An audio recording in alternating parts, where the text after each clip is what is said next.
Apa maksud makar? Jadi ini antara perbahasan fas nuhiyah saya. Fas nuhiyah ni antara yang kontroversi dan susah.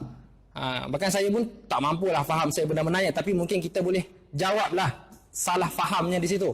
Sebab salah faham dalam bab makr ni bukan dengan makna yang batil, makna yang tak layak. Sebab kita faham makr ni ada juga dinisbahkan kepada Tuhan. Wa makaru wa makarallah. Tidak bererti makr Allah itu Allah membuat lakonan ke, membuat tipu daya dan sebagainya, kita faham. Jadi sudah tentu bila Ibn Arabi ingin membahaskan makr ni, dia sebagai seorang Islam pastilah ingin mencari makna yang tersirat, nak mengeluarkan makna tersirat.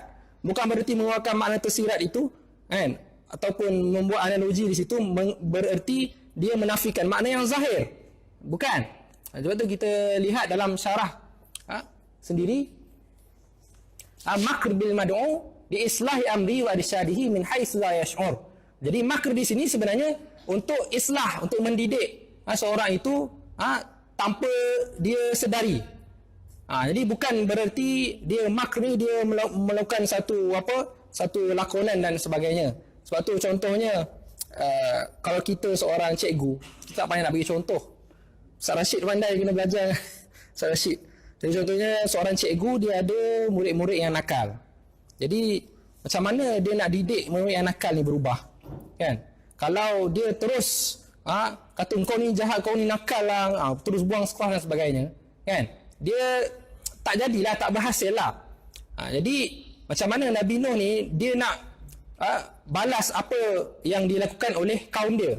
Sebab kaum dia buat makar kepada Nabi Nuh dari sudut kaum dia, iza ajabahu la fi tanzih wala fi zulfikul bal fi ba'dil mazahir.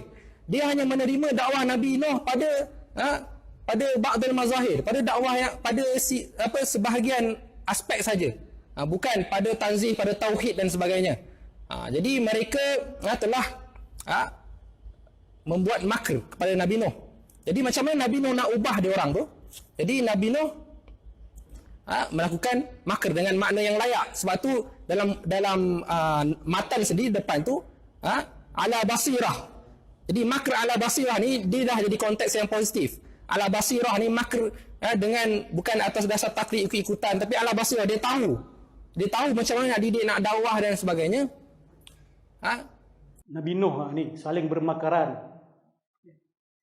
Ini pun satu lagi cerita pasal dalam kalimah Nuhiyah. Bagi yang belum pernah dengar, saya rumuskan saja. Saya tak boleh nak baca sepatah-sepatah. Kalau awak tak percaya tafsiran saya, kefahaman saya, awak boleh balik rujuk. Atau mungkin nak nanti satu hari kita duduk, Ustaz, jom kita baca sama-sama. Mungkin Ustaz yang salah faham atau saya yang salah faham. Sebab kalau saya rumuskan, mungkin awak kata rumusan saya salah. Tapi nak buat macam mana, kita tak sempat nak pergi sepatah-sepatah. Saya rumuskan saja. Cerita dia kata, bila Nabi Nuh datang kepada umat dia, berdakwah kepada mereka, apa mereka buat? Mereka tutup telinga, tutup asabi'ahum fi adhanihim wastaghshaw thiyabahum, dan dia lingkupkan kepala, selubungkan kepala dengan dia punya selubung. Maksud dia tak nak dengar langsung. Ibn Arabi kata, itulah respon yang betul sebenarnya.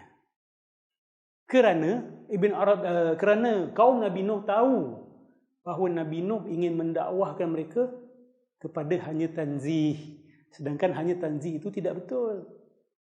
Jadi mereka sepatutnya kekal dengan tashbih mereka, sebab masing-masing ada half truth. Why should I follow your other half truth? Dia orang dah sembah berhala, tak salah betul tak? Pada Ibn Arabi salah tak? Walaupun tak sempurna, tak salah. Para Nabi datang bawa kepada tanzih secara sempurna, pun Ibn Arabi kata tidak betul. Tapi pun tidak salah secara sempurna, tidak salah secara total. So ini, dia saling bermakaran. Bermakaran ni, Nabi Nuh tahu bahawa mereka tahu, dan mereka pun tahu Nabi Nuh tahu.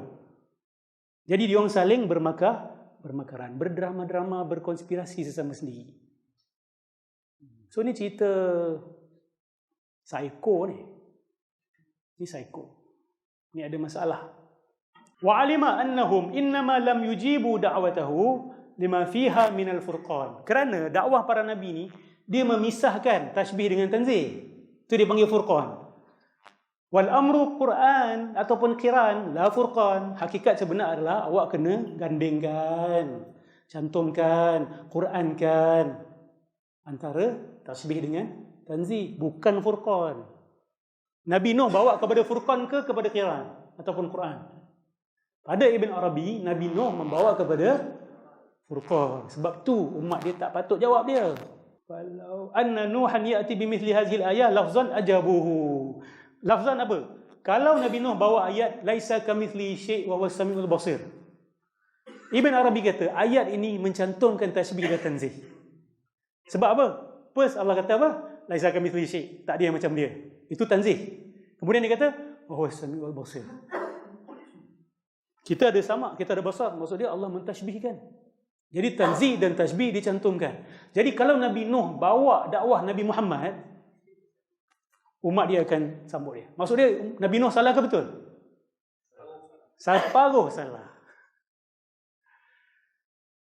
Okey, dia menghukum seorang nabi sekarang ni.